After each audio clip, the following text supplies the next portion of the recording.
Good afternoon, नमस्कार, आदाब, सत श्री अकाल, वेलकम, सुस्वागतम जी। क्लास लाइव हो चुकी है। ठीक अब 12:48 हुए हैं। तारीख आपको पता है, आज 19 मार्च 2021 है। This is absolutely live class.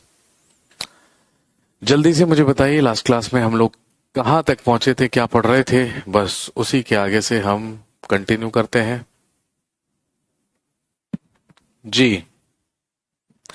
Last class में कहाँ तक पहुंचे थे, जल्दी से बताइए। वेरी गुड आफ्टरनून, सभी लोगों का स्वागत है। और मैं बिल्कुल ठीक हूं और आई होप कि आप सारे के सारे लोग एकदम मजे में होंगे, परफेक्ट होंगे।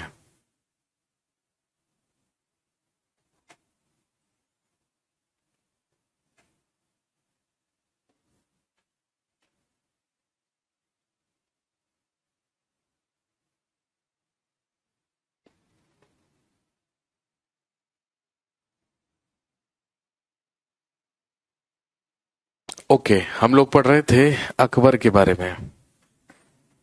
चलिए कंटिन्यू करते हैं। लास्ट क्लास में हम पढ़ रहे हैं या पढ़ रहे थे मुगल डायनेस्टी या मुगल वंश। और आप जानते हैं मुगल डायनेस्टी, मुगल वंश हम पढ़ते हैं मेडिवल इंडिया में 1526 से लेके 1707 ईस्वी तक।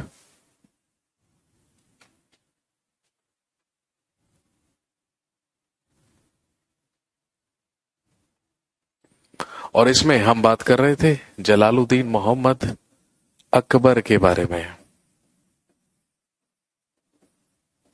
जिसका शासनकाल 1556 ईस्वी से लेकर 1605 ईस्वी तक रहा।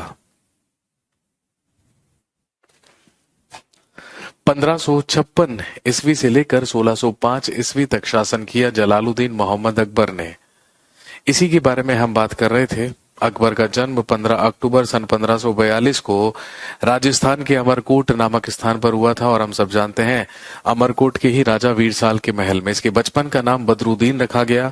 लेकिन जब 13 वर्ष की आयु में हुमायूं के मरने के बाद पंजाब के कालानौर नामक स्थान पर इसका राज्याभिषेक हुआ तो ये भारत का मुगल बादशाह बना जलालुद्दीन मोहम्मद के नाम से। इसके बाद हमने बात की थी कि 1556 में ही पानीपत का दूसरा युद्ध लड़ा गया या सेकंड बैटल ऑफ पानीपत हुआ, जिसमें अकबर की सेना ने हेमू को पराजित किया और दिल्ली के सिंहासन को या मुगल डायनेस्टी को एक बार फिर से खत्म होने से बचाया। लेकिन आप जानते हैं 4 साल तक बैरम खान ने अकबर का संरक्षण किया। 4 साल के बाद बैरम खान का संरक्षण खत्म हुआ तो मुगल साम्राज्य में पेटीकोट सरकार की शुरुआत हुई, जो 1560 से 1562 तक चली। इसी के दौरान अकबर ने अपना प्रथम आक्रमण मालवा के शासक बाज बहादुर पर किया।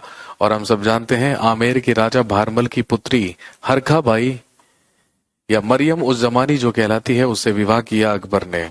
इसके बाद अकबर के द्वारा दास प्रथा एवं सती प्रथा को प्रतिबंधित किया गया और इसने 2 महत्वपूर्ण कर जो हिंदुओं पर लगाए जाते थे, तीर्थ यात्रा कर और जो गैर मुसलमानों से वसूल किया जाता था जजिया, वो इसने समाप्त कर दिए और इसी की जनता ने इसे अकबर की उपाधि दी। मैंने आपको बताया अकबर फतेहपुर सीकरी के एक प्रसिद्ध सूफी संत शेख सलीम चिश्ती का अनुयायी हुआ करता था। और शेख सलीम चिश्ती की ही कॉटेज में फतेहपुर सीकरी में ही अकबर के पुत्र का जन्म 1569 में हुआ था। और अपने गुरु के ही नाम पर अकबर ने अपने पुत्र का नाम भी क्या रखा? सलीम रखा। अब हम बात करते हैं अकबर के एक महत्वपूर्ण अभियान के बारे में। लिखेंगे in 1572 Akbar went to his Gujarat mission. 1572 ईस्वी में अकबर अपने गुजरात अभियान पर गया। अकबर का सबसे प्रसिद्ध अभियान या सबसे फेमस मिशन ही माना जाता है गुजरात मिशन या गुजरात अभियान। और ध्यान रखेंगे जब अकबर गुजरात अभियान पर गया तो गुजरात को जीतकर अकबर ने मुगल साम्राज्य में मिलाया। और ऐसा करने वाला ये पहला मुगल बादशाह था, क्योंकि हम सब जानते हैं अभी तक कोई भी मुगल बादशाह गुजरात को नहीं जीत पाया था। और ध्यान रखेंगे इसी अभियान के दौरान अकबर ने सबसे पहले समुद्र के दर्शन किए, सबसे पहले समुद्र देखा और पुर्तगालियों से भी अकबर की मुलाकात या सबसे पहली मुलाकात इसी अभियान के दौरान हुई।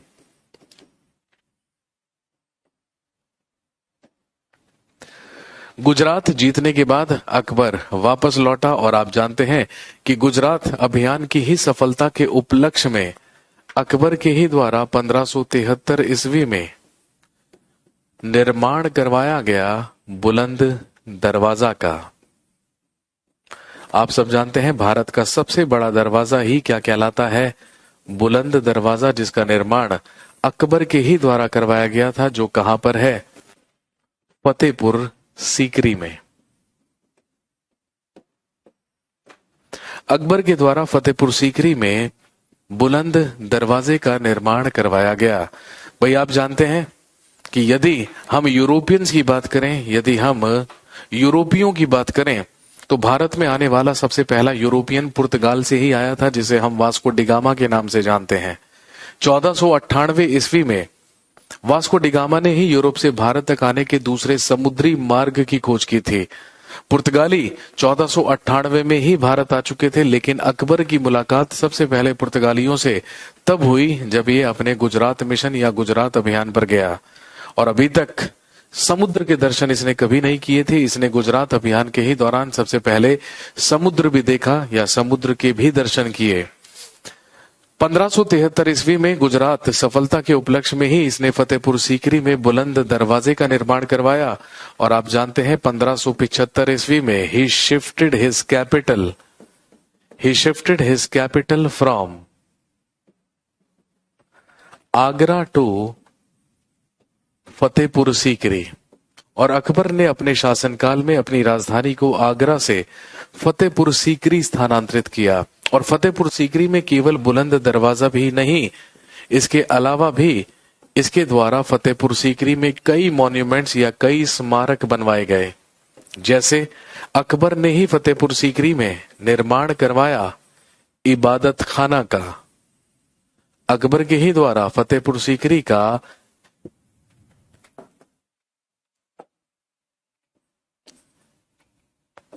इबादत खाना बनवाया गया। अकबर ने ही फतेहपुर सीकरी में निर्माण करवाया पंच महल का।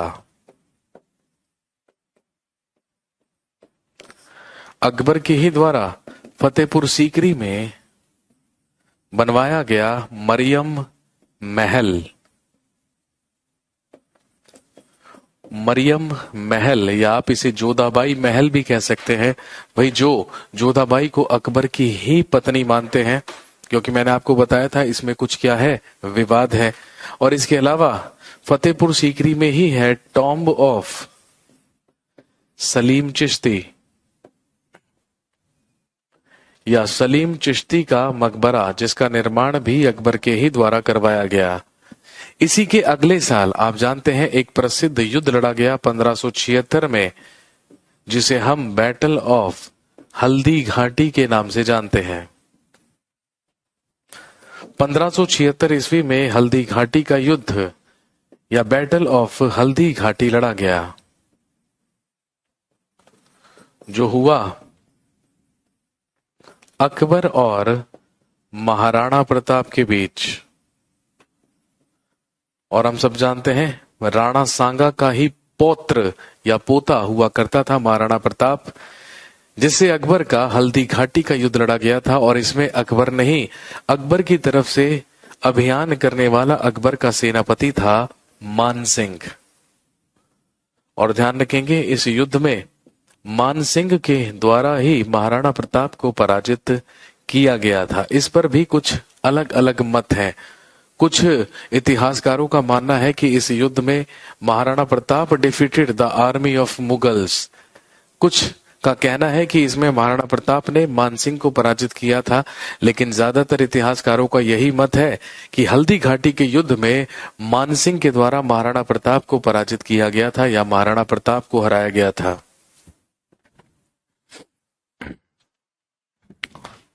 अकबर के एक मित्र हुआ करते थे जो सिखों के चौथे गुरु हुआ करते थे, जिनका नाम था गुरु Ramdas.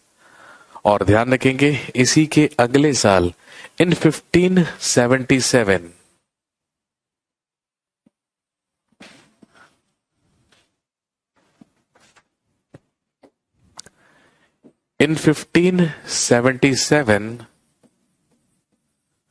Akbar gave 500 bigha land to his friend Guru Ramdas, who was fourth Guru of Sikhs. सिखों के चौथे गुरु हुए हैं गुरु रामदास। और ध्यान रखेंगे गुरु रामदास को ही अकबर के द्वारा 500 बीघा जमीन उपहार में दी गई थी। और जो भूमि अकबर के द्वारा गुरु रामदास को दी गई थी, तो ध्यान रखेंगे उसी भूमि पर एक नगर, एक शहर की स्थापना गुरु रामदास के द्वारा की गई थी, जिसे रामदास नगर या चक गुरु कहा जाता था। इसी भूमि पर गुरु रामदास के द्वारा एक नगर बसाया गया, एक शहर की स्थापना की गई, जिसे रामदास नगर या चक गुरु कहा जाता था। और दोस्तों ध्यान रखेंगे यही शहर आज क्या कहलाता है? अमृतसर। और ध्यान रखेंगे अमृतसर की स्थापना गुरु रामदास के द्वारा की गई है, जो सिखों के चौथे गुरु हुए हैं। और अकबर की दी हुई भूमि पर ही 1589 में निर्माण शुरू किया गया था। अमृतसर में ही गोल्डन टेम्पल का या अमृतसर के स्वर्ण मंदिर का, और आप जानते हैं जिसे कहा जाता है हरमंदिर साहिब। हरमंदिर साहिब गुरुद्वारा, जिसका निर्माण शुरू करवाने वाले सिखों के 5वें गुरु थे, जिनका नाम था गुरु अर्जुन देव। गोल्डन टेम्पल या गुरुद्वारा हरमंदिर साहिब का निर्माण गुरु अर्जुन देव के द्वारा करवाया गया था, जो सिखों के 5वें गुरु थे। और यदि इस पर स्वर्ण परत चढ़ाने की बात की जाए, आपसे पूछेंगे गोल्डन टेम्पल या हरमंदिर साहिब की नींव किसके द्वारा रखी गई थी? एक प्रसिद्ध सूफी संत के द्वारा, जिनका नाम था हजरत मियां मीर। और ध्यान रखेंगे इस पर गोल्ड प्लेटिंग या स्वर्ण परत चढ़वाने का काम पंजाब के ही शासक महाराजा रणजीत सिंह के द्वारा करवाया गया था। इस पर गोल्ड प्लेटिंग कराने का काम महाराजा रणजीत सिंह ने करवाया था।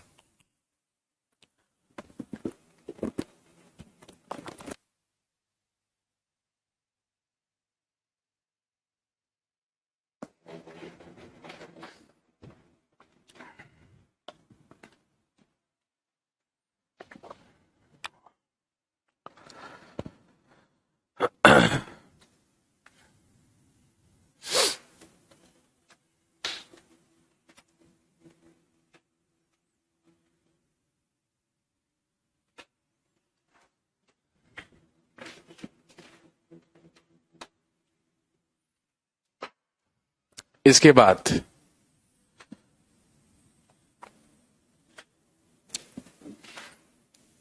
ध्यान रखेंगे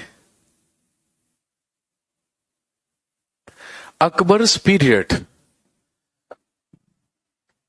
लिखेंगे Akbar's period is known as golden era of literature. Akbar के काल को साहित्य का स्वर्ण काल कहा जाता है, क्योंकि अकबर के ही शासनकाल में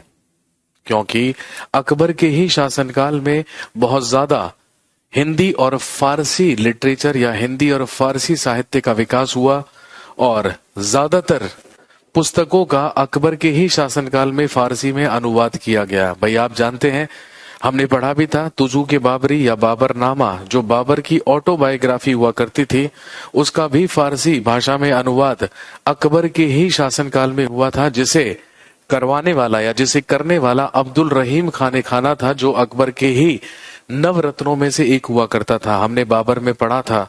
इसके अलावा हमारे हिंदू धर्म के ग्रंथ रामायण, महाभारत, ऋग्वेद, सामवेद, यजुर्वेद, अथर्ववेद, इन सभी का भी फारसी भाषा में अनुवाद अकबर के ही शासनकाल में करवाया गया था। और ध्यान रखेंगे,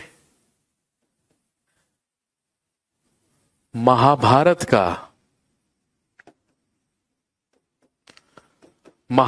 का फारसी भाषा में अनुवाद, ध्यान रखेंगे, रज़्मनामा के नाम से किया गया था। पर्शियन महाभारत या फारसी महाभारत को ही क्या कहा जाता है? रज़्मनामा कहा जाता है, जिसका अनुवाद अब्दुल कादिर बदायूनी के द्वारा किया गया था।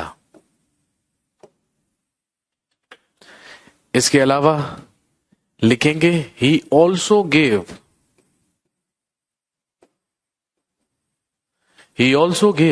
Conservation to paintings.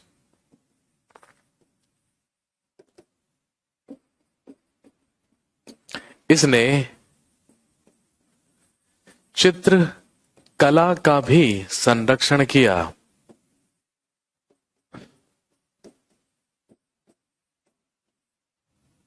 He also gave conservation to the paintings. इसने चित्रकला का भी संरक्षण किया। और ध्यान रखेंगे, अकबर के ही समकालीन दो फेमस पेंटर्स हुए हैं, दो प्रसिद्ध चित्रकार हुए हैं, जिनके नाम थे दशवंत और बासावन।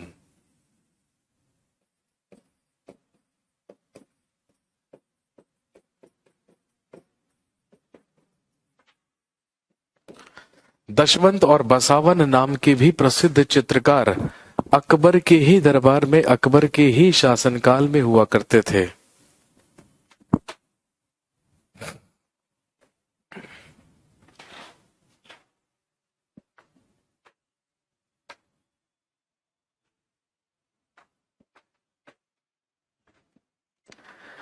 इसके अलावा आप सब जानते हैं, अकबर ने ही अपने शासनकाल में 1582 ईस्वी में एक न्यू रिलीजियन, एक नया धर्म चलाया, जिसे दीने इलाही कहा जाता था।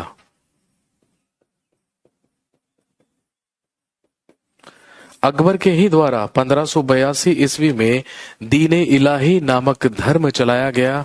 और ध्यान रखेंगे, अकबर ने ऐलान करवाया, यदि कोई भी व्यक्ति दीन इलाही धर्म अपनाना चाहता है तो रविवार के दिन आकर मेरे सामने सिजदा और पायबोस करे। सिजदा का मतलब था घुटनों के बल बैठकर सर झुकाना, और पायबोस का मतलब था लेटकर बादशाह या रूलर के पांव चूमना।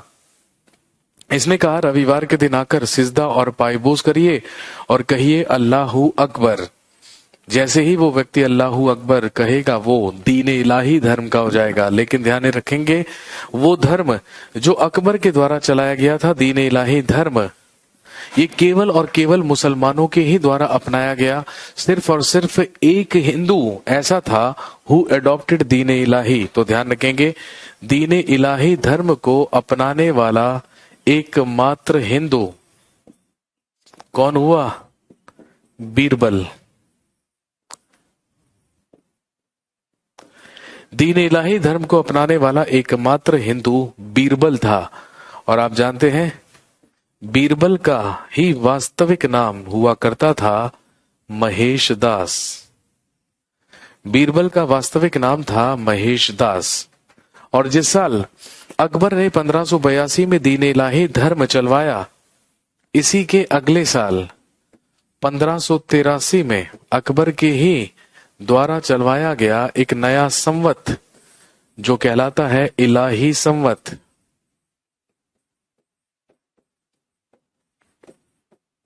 अकबर के ही द्वारा चलवाया गया इलाही कॉइन्स या इलाही सिक्के। भूमि मापन के लिए इसने एक नई मेजरमेंट यूनिट या एक नई इकाई भी चलाई जिसे इलाही गज कहा जाता था।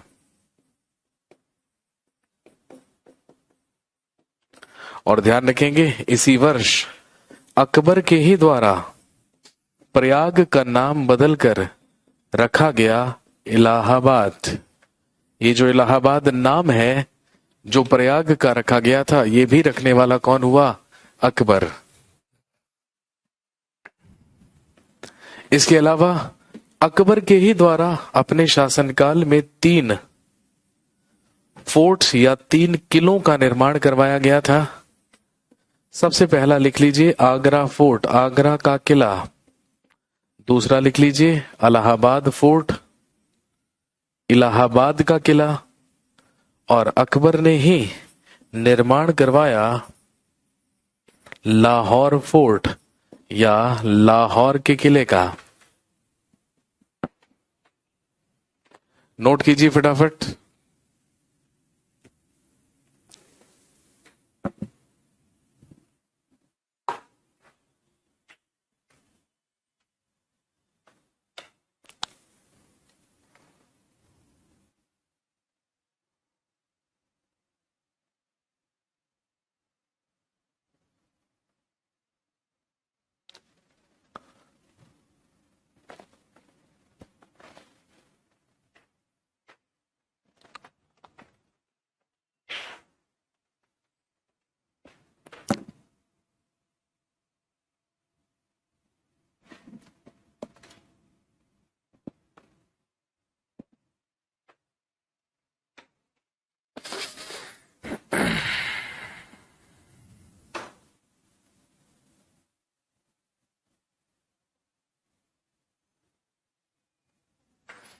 इसके बाद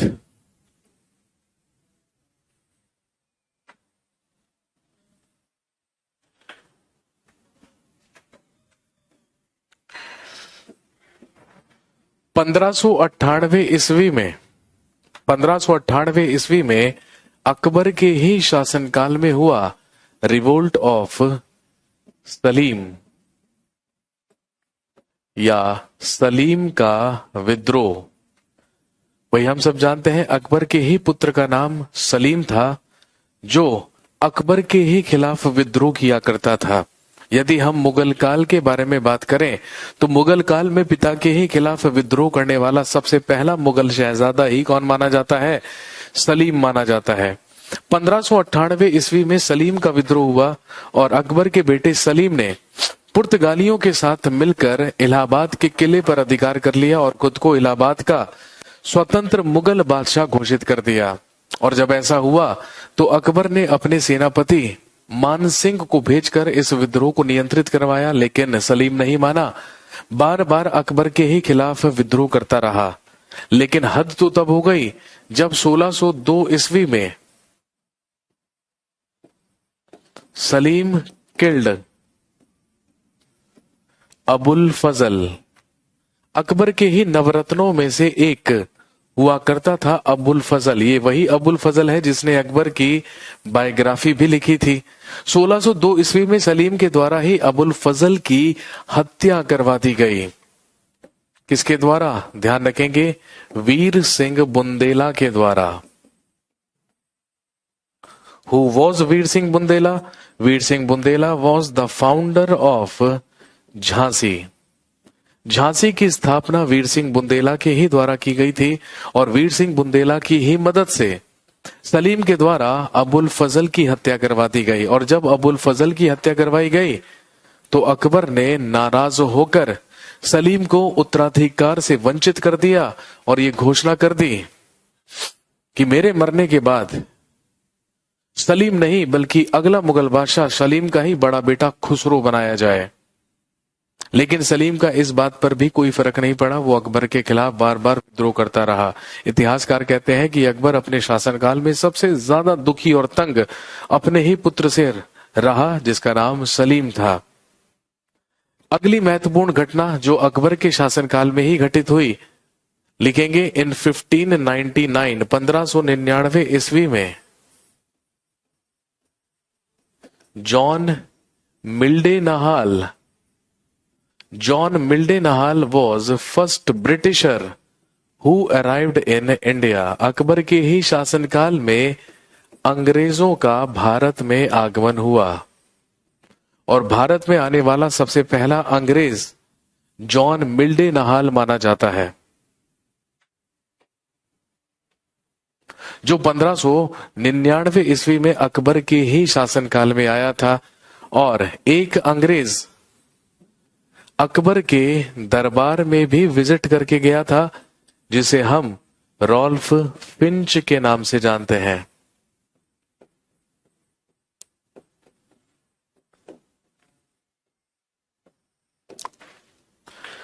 अकबर के ही दरबार में भी एक अंग्रेज विजिट करके गया था जिसका नाम रॉल्फ फिंच था।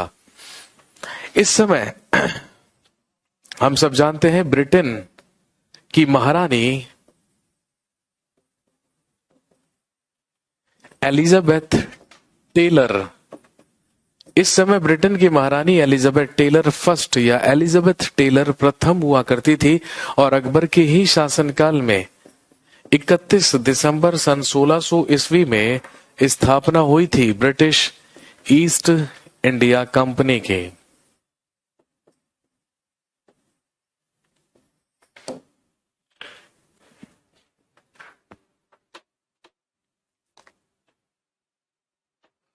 सोलह सौ दो ईस्वी में सलीम के द्वारा अकबर के ही नवरत्नों में से एक अबुल फजल की हत्या करवा दी गई। इसी बात से नाराज होकर अकबर ने अपना उत्तराधिकारी सलीम के स्थान पर सलीम के बड़े बेटे खुसरो को घोषित कर दिया। लेकिन जब अकबर बीमार हुआ और बेड रेस्ट पर पहुंचा तो सलीम को इनसिक्योरिटी हुई और इसीलिए सलीम ने जाकर अकबर से माफी मांगी। लेकिन अब अकबर सलीम को माफ करने के लिए तैयार नहीं, लेकिन मानसिंह और अपने भूराजस्व मंत्री या अपने फाइनेंस मिनिस्टर टोडरमल के कहने पर अकबर ने फाइनली सलीम को माफ किया। और आप जानते हैं 1605 ईस्वी में इन 1605 अकबर डाइड बाय डिसेंट्री। 1605 ईस्वी में अतिसार रोग से अकबर की मृत्यु हुई। अकबर डाइड बाय डिसेंट्री, अतिसार रोग से अकबर की मृत्यु हुई। और आप जानते हैं अकबर का मकबरा कहां पर है, लिख लीजिए। अकबर का मकबरा है सिकंदरा, आगरा में। आगरा के सिकंदरा नामक स्थान पर है अकबर का मकबरा।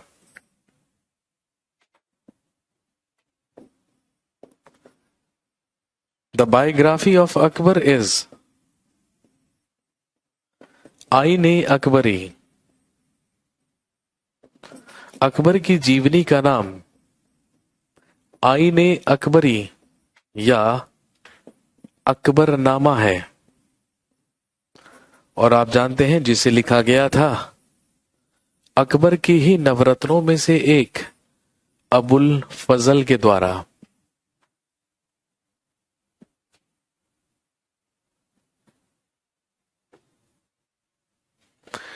डिसेंट्री से मरा था अकबर, जिसे हिंदी में अतिसार रोग कहते हैं, कॉमनली नोन एज पेचिस। पेचिस भी कहा जाता है इसे।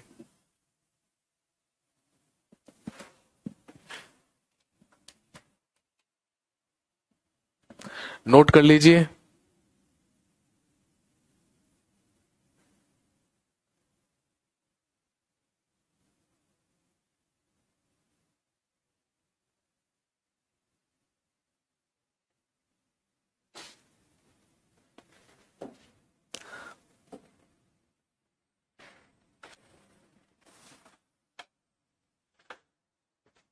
इसके बाद लिख लीजिए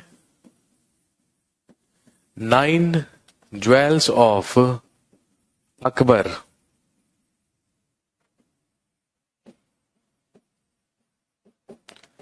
अकबर के नवरत्न। हम सब जानते हैं अकबर के दरबार में अकबर के सबसे खास, सबसे प्रिय 9 लोग रहा करते थे, जिन्हें जिन्हें अकबर के नवरत्न कहा जाता था।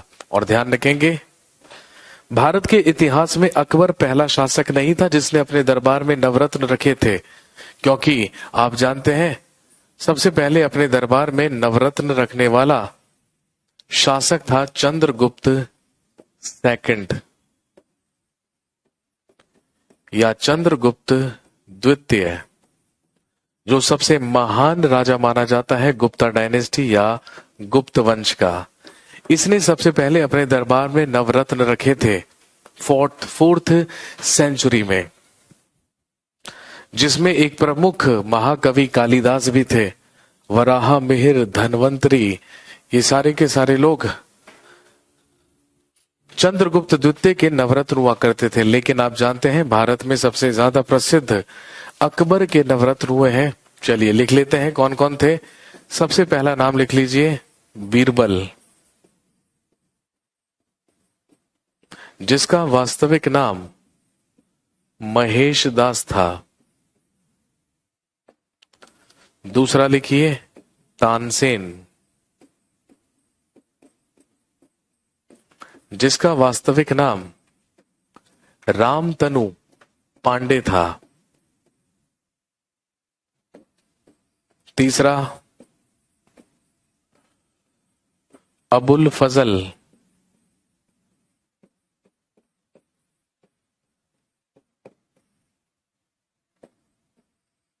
चौथा अब्दुल रहीम, अब्दुल रहीम खाने खाना।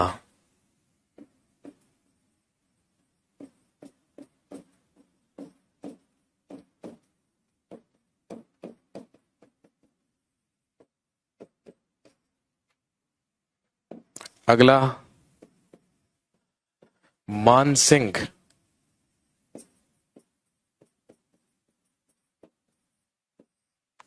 अगला लिखिए टोडरमल,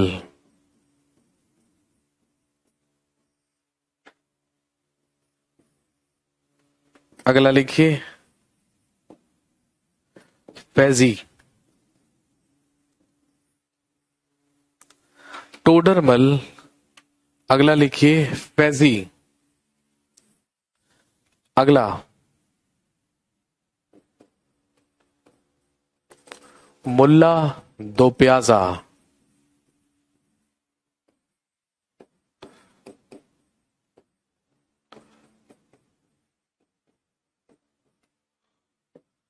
और एक लिखिए फकीर अजीउद्दीन।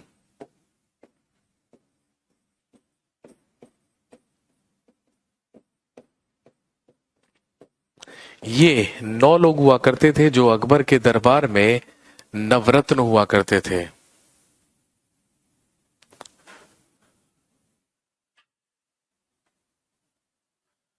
किस भाषा में लिखा गया है आईने अकबरी? पर्शियन मेरे भाई, फारसी।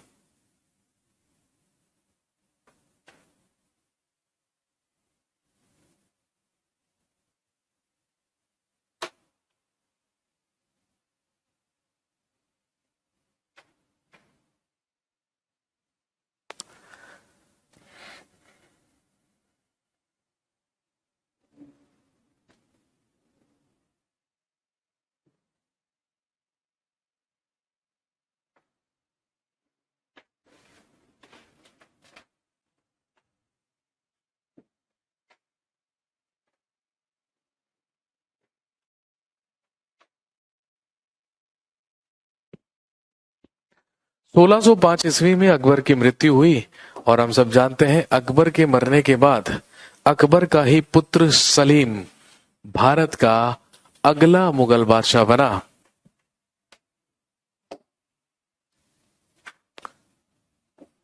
जहांगीर के नाम से। अगला मुगल एम्परर लिखिए जहांगीर। 1605 ईस्वी से लेके 1627 ईस्वी।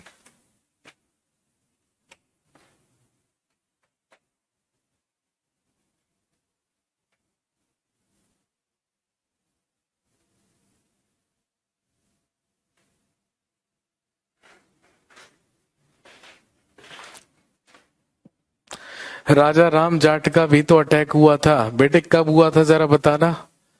राजा राम जाट का अटैक कब हुआ था जरा ये बताइए। राजा राम जाट का अटैक 1686 में होगा जाकर, ठीक है। और 1686 में हम पढ़ रहे होंगे औरंगजेब के बारे में।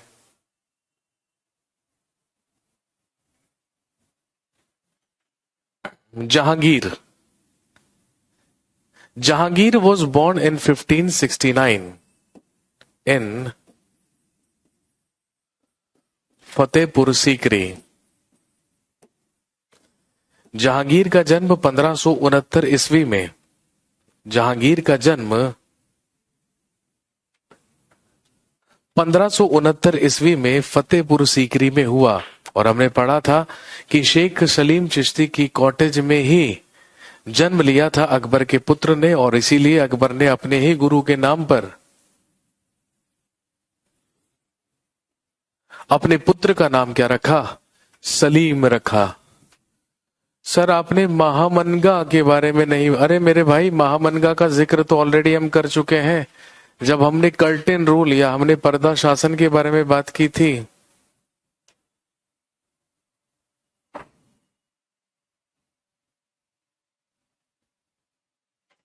जोधा अकबर मूवी देखकर आ गए हो, है ना, और आपको लग रहा है कि जो मूवी में देखा था वो एग्जाम के लिए भी क्या रहेगा, इंपॉर्टेंट रहेगा, है ना। अबे अगर पिक्चरें देखकर ही तैयारी करनी थी तो जोधा अकबर ही देख लीजिए अकबर के बारे में जानने के लिए। एक आदमी पूछ रहा है अनारकली के बारे में नहीं पढ़ाया, हद हो गई भाई। अबे अनारकली के बारे में नहीं पढ़ना होता।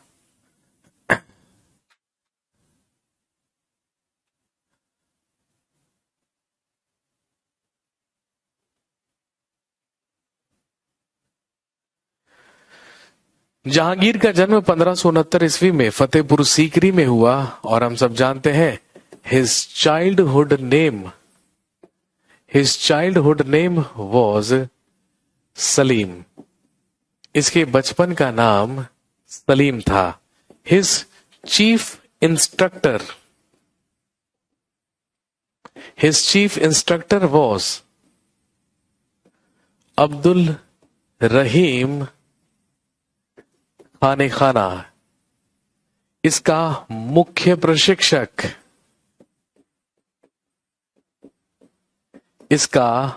प्रशिक्षक अब्दुल रहीम खाने खाना हुआ।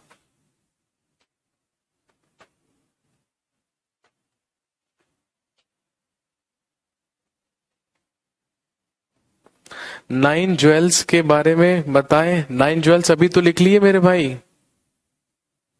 अनारकली के बारे में बताएं। बहुत बढ़िया।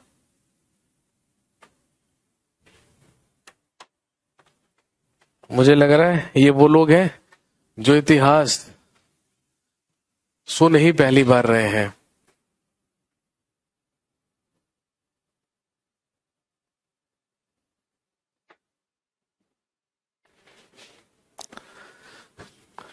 इन 1585 1585 ईस्वी में Salim got married with Manbai.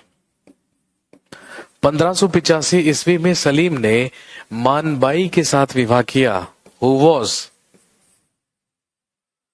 Daughter of भगवान दास। हम सब जानते हैं अकबर का सेनापति मानसिंह भगवान दास का पुत्र था, और मानसिंह की ही बहन हुआ करती थी मानबाई, जिसका विवाह सलीम से 1585 ईस्वी में हुआ था। और इसी से सलीम का बड़ा पुत्र हुआ जिसका नाम था खुसरो। वही खुसरो जिसे अकबर ने एक बार अपना उत्तराधिकारी घोषित कर दिया था सलीम से नाराज होकर। इन 1588 1588 ईस्वी में सलीम गॉट मैरिड टू जगत गोसाई।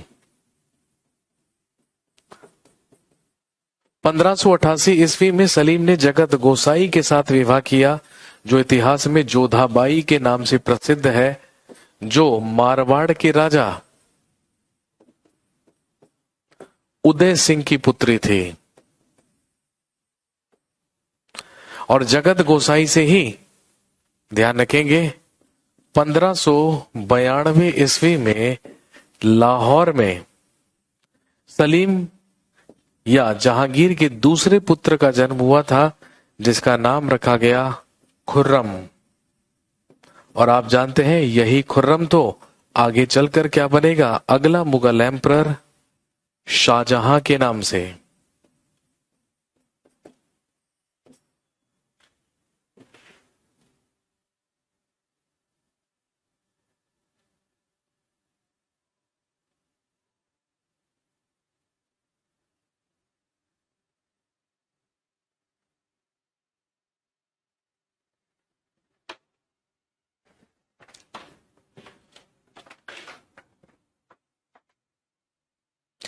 जब अकबर की मृत्यु के बाद 1605 ईस्वी में जहांगीर सिंहासन पर बैठा और भारत का अगला मुगल बादशाह बना, तो ध्यान रखेंगे जहांगीर के मुगल बादशाह बनने की बात नहीं पसंद आई किसको, खुसरो को। क्योंकि अभी अभी मैंने आपको बताया कि अकबर भी पहले खुसरो को ही अपना उत्तराधिकारी घोषित कर चुका था। इसीलिए अगले ही साल 1606 ईस्वी में जहांगीर के ही पुत्र खुसरो ने उसके खिलाफ रिवोल्ट कर दिया और हुआ खुसरो का विद्रोह, revolt of Khusro. Revolt of Khusro या खुसरो का विद्रोह।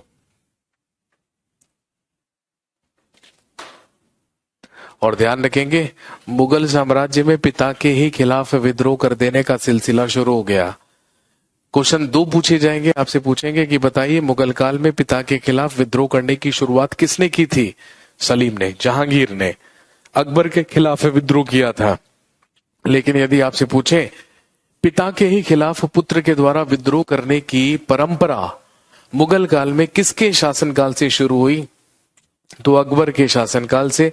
क्योंकि अकबर के खिलाफ हुआ सलीम का विद्रोह, अब जहांगीर के खिलाफ हुआ खुसरो का विद्रोह, फिर शाहजहां के खिलाफ उसके चारों के चारों बेटे ही विद्रोह करेंगे। औरंगजेब कैद कर लेगा शाहजहां को, और फिर औरंगजेब के भी 5 पुत्रों में सबसे बड़ा बेटा था अकबर।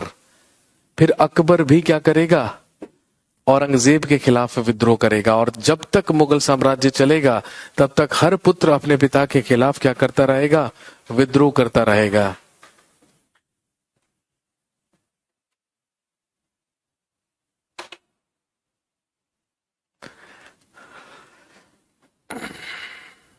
सोलह सौ 1606 ईस्वी में जहांगीर के पुत्र खुसरो के द्वारा उसके खिलाफ विद्रोह कर दिया गया। और ध्यान रखेंगे आपसे पूछेंगे खुसरो के विद्रोह में खुसरो की मदद किसने की थी? गुरु अर्जुन देव ने। इस विद्रोह में गुरु अर्जुन देव ने खुसरो की मदद की, क्योंकि मुगलों और सिखों के बीच में मित्रता थी। और गुरु अर्जुन देव तो शहजादे खुसरो की इसलिए मदद कर रहे थे क्योंकि मैत्रीपूर्ण संबंध थे मुगलों और सिखों के बीच में, और क्योंकि वो मुगल शहजादा था। इसी कर्टसी में गुरु अर्जुन देव के द्वारा उसे आर्थिक मदद दी गई, उसे रहने के लिए शरण दी गई, और आप अच्छी तरीके से जानते हैं उसे आशीर्वाद भी दिया गया। लेकिन इस बात को गलत समझ गया जहांगीर को लगा कि गुरु अर्जुन देव ही उसके बेटे खुसरो को उसके खिलाफ भड़का रहे हैं। तो आप जानते हैं जहांगीर के द्वारा गुरु अर्जुन देव को मृत्यु दंड दे दिया गया, और जहांगीर ने अपने ही बेटे खुसरो को अंधा करवा दिया। लिख लीजिएगा, Jahangir killed Guru Arjun Dev. Jahangir killed Guru Arjun Dev and made his own son Khusro blind. Jahangir ने गुरु अर्जुन देव की हत्या करवाई और अपने ही पुत्र खुसरो को अंधा करवाया। और जैसे ही जहांगीर के द्वारा गुरु अर्जुन देव की हत्या करवाई गई तो आप जानते हैं यहीं से दुश्मनी शुरू हुई मुगलों और सिखों के बीच। और ये दुश्मनी चलती रहेगी तब तक जब तक सिख और मुगल साम्राज्य रहेगा। नेक्स्ट लिखिए, Jahangir was famous for his chain of justice. Jahangir अपनी न्याय की जंजीर के लिए प्रसिद्ध था।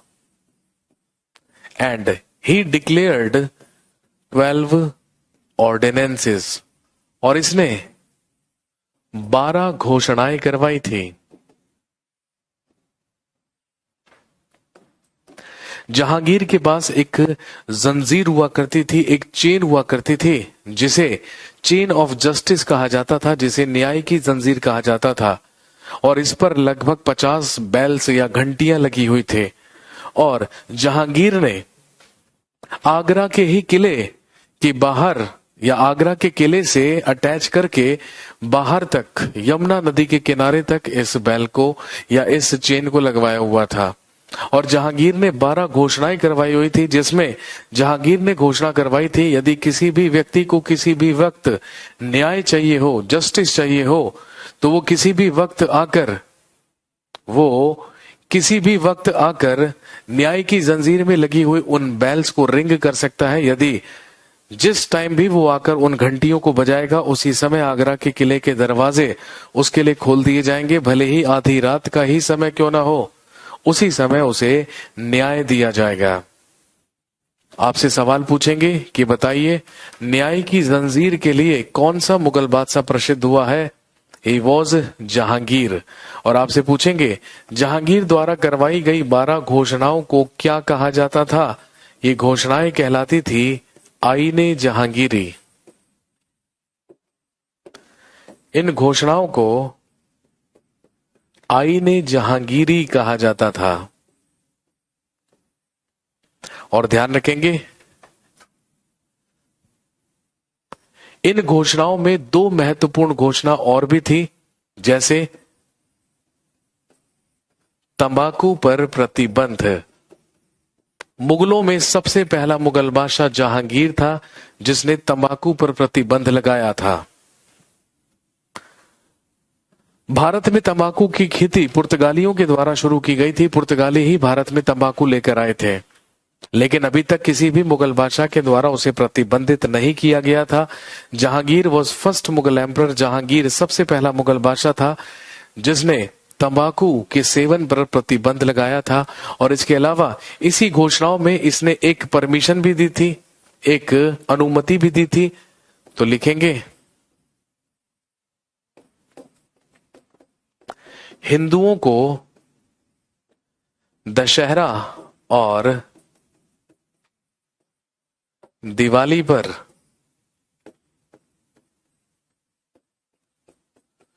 जुआ खेलने की अनुमति जहांगीर के द्वारा दी गई। भाई सामान्य तौर पर जितने भी मुस्लिम शासक हुआ करते थे वो जुआ खेलना प्रतिबंधित रखा करते थे, क्योंकि इस्लाम धर्म के अनुसार एक सच्चे मुसलमान को जुआ खेलना पूरी तरीके से हराम माना गया है, पूरी तरीके से गलत, प्रतिबंधित माना गया है। जहांगीर के द्वारा लेकिन तंबाकू पर प्रतिबंध लगाया गया था, शराब पर नहीं, क्योंकि आप जानते होंगे जहांगीर तो खुद ही शराब और अफीम का आदी था।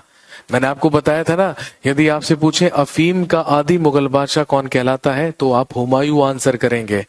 लेकिन यदि आपसे अफीम और शराब का आदी मुगल बादशाह पूछा जाए तो जहांगीर, क्योंकि जहांगीर भी अत्यधिक शराब का सेवन किया करता था, लेकिन इसके द्वारा तंबाकू को प्रतिबंधित किया गया था।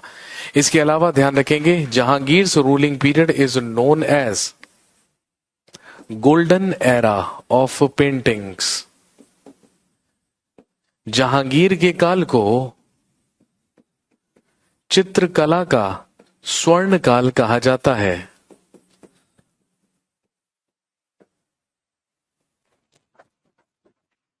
जहांगीर्स period is known as golden era of paintings. Jahangir के काल को चित्रकला का स्वर्ण काल कहा जाता है, क्योंकि मुगल काल में सबसे ज्यादा जो चित्रकला का विकास हुआ वो जहांगीर के ही समय में हुआ, और जहांगीर को पेंटिंग्स का इतना ज्यादा शौक था कि ये दावा किया करता था कि यदि एक ही पेंटिंग को मेरे 4 पेंटर्स भी मिलकर बना देंगे तो मैं पेंटिंग देखकर ही बता दूंगा पेंटिंग का कौन सा भाग किस पेंटर ने बनाया है। और ध्यान रखेंगे, द मोस्ट फेमस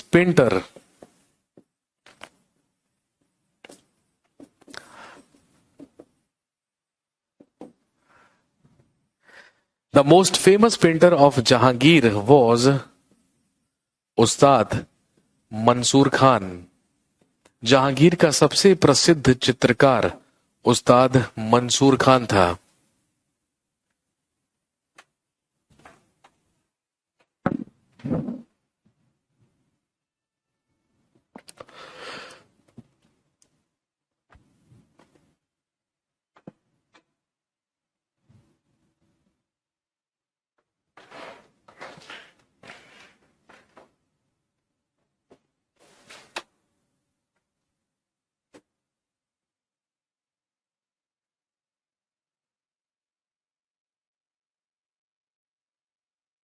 अकबर कोई नासा नहीं करता था। नासा, नासा क्या होता है बेटे? मुझे लग रहा तू भी अफीम खा के ही कमेंट कर रहा है यहां पर। नासा क्या होता है? अकबर कोई नासा नहीं करता था। What do you mean by NASA? तुम्हें तो नासा में साइंटिस्ट होना चाहिए भाई।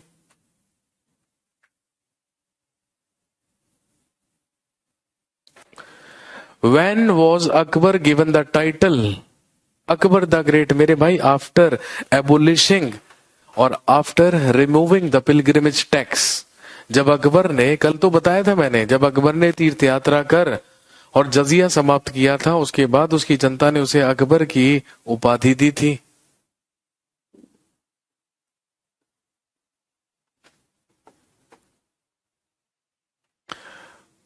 ये क्या सवाल है सर? अकबर स्मोकिंग करता था या नहीं?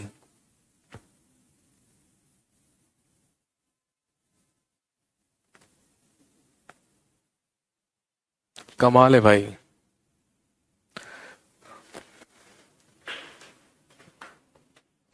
टोडरमल कौन था?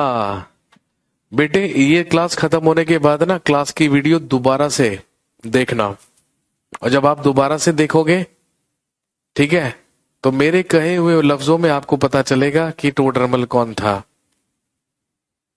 अकबर का टॉम किसने बनवाया था? जहांगीर ने बनवाया था।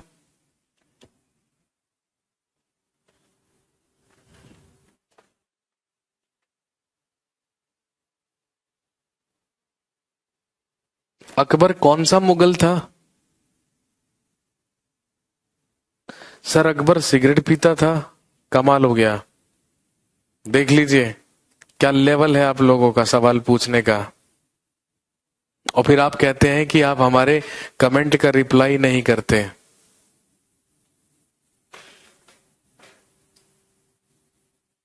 कमाल है यार जी। नेक्स्ट ध्यान रखेंगे, इन 1611 Jahangir got married with Mehrunnisa. 1611 ईस्वी में जहांगीर ने मेहरुनिसा से विवाह किया। मेहरुनिसा एक विधवा स्त्री थी, और ध्यान रखेंगे इसका पति अली कुली बेग या शेर अफगान हुआ करता था। मुगलों के ही दरबार में कार्य किया करता था अली कुली बेग, जिसे शेर अफगान भी कहा जाता था। उसी की पत्नी मेहरुनिसा हुआ करती थी। इतिहासकार ऐसा कहते हैं कि जहांगीर के द्वारा ही इसके पति अली कुली बेग या शेर अफगान की हत्या करवाई गई थी, और उसकी हत्या करवाकर जहांगीर ने इसके साथ विवाह कर लिया था। और मेहरुनिसा से ही विवाह करने के बाद जहांगीर ने इसे नूरजहां का टाइटल दिया या नूरजहां की उपाधि दी। यही मेहरुनिसा इतिहास में प्रसिद्ध हुई नूरजहां के नाम से। और आप जानते हैं कि जहांगीर के शासनकाल में मुगलों का जो प्रशासन था वो मुख्य तौर पर नूरजहां के ही द्वारा चलाया जाता था। नूरजहां मुगलों में सबसे प्रसिद्ध रानी है। नूरजहां के ही पिता का नाम ग्यास बेग था। ये भी मुगलों की ही सेवा में था। लेकिन ध्यान रखेंगे, जहांगीर के द्वारा ग्यास बेग को एतमादुद्दौला की उपाधि दी गई थी।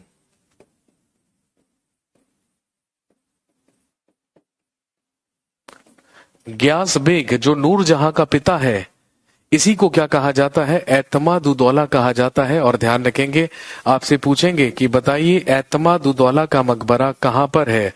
Where is tomb of Itmaduddaula? तो ध्यान रखेंगे, एतमादुद्दौला का मकबरा आगरा में है, जिसका निर्माण नूरजहां के ही द्वारा करवाया गया था।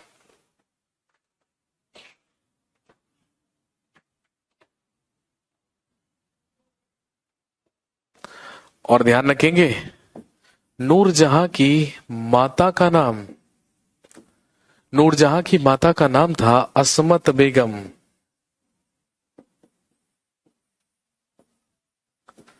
और नूरजहां की माता असमत बेगम ने ही गुलाब की पत्तियों से, असमत बेगम ने ही गुलाब की पत्तियों से इत्र बनाने का आविष्कार किया था।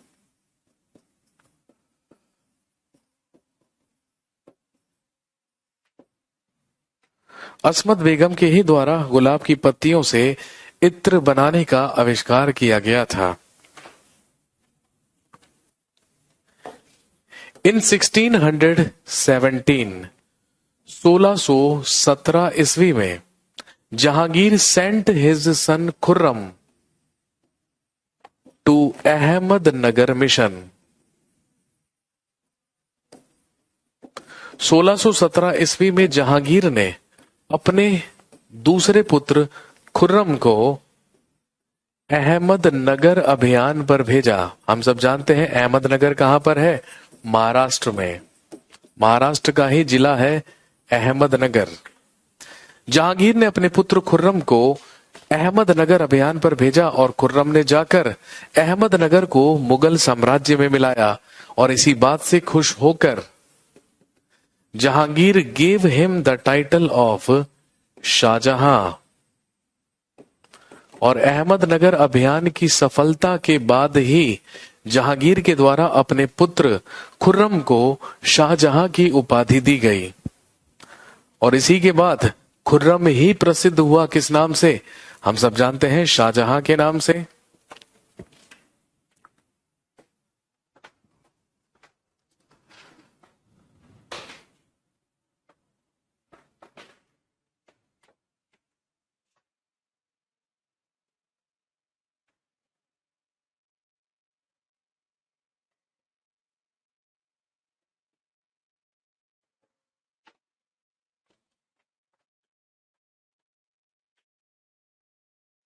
पित्रादुरा शैली, बेटे पित्रादुरा शैली के बारे में हम तब पढ़ेंगे जब हम ताजमहल के बारे में बात करेंगे। वो शाहजहां के काल में बात करेंगे। वैसे पित्रादुरा शैली का जो इस्तेमाल है वो सबसे पहले हिंदुस्तान में एतमादुद्दौला के मकबरे में किया गया था।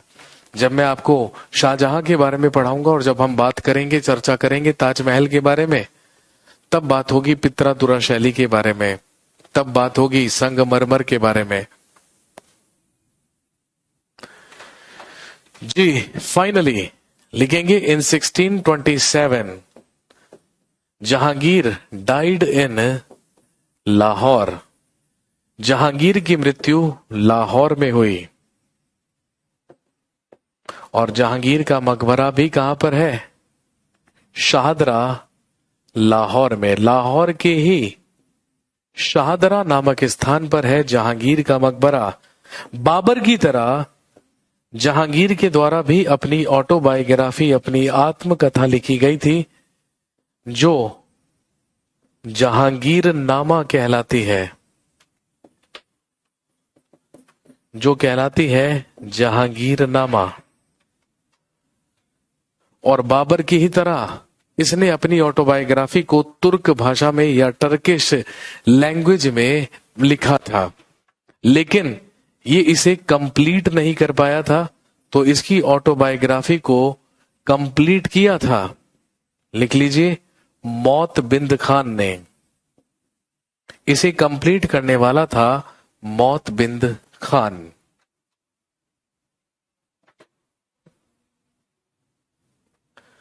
सर 12 घोषणाएं बता दो, वो कौन कौन सी थी जो अकबर ने करवाई थी?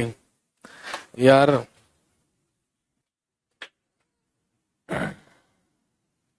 अभी मैं पढ़ा के, है ना, अभी मैं पढ़ा के फारिग हुआ हूं कि 12 घोषणाएं जहांगीर के द्वारा करवाई गई थी, और इन्हें जानना है वो 12 घोषणाएं जो अकबर ने करवाई थी।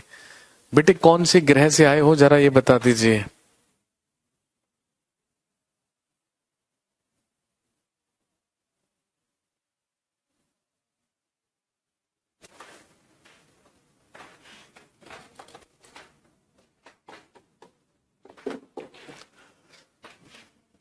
चलिए आज की कहानी को यहीं पर फिनिश करेंगे।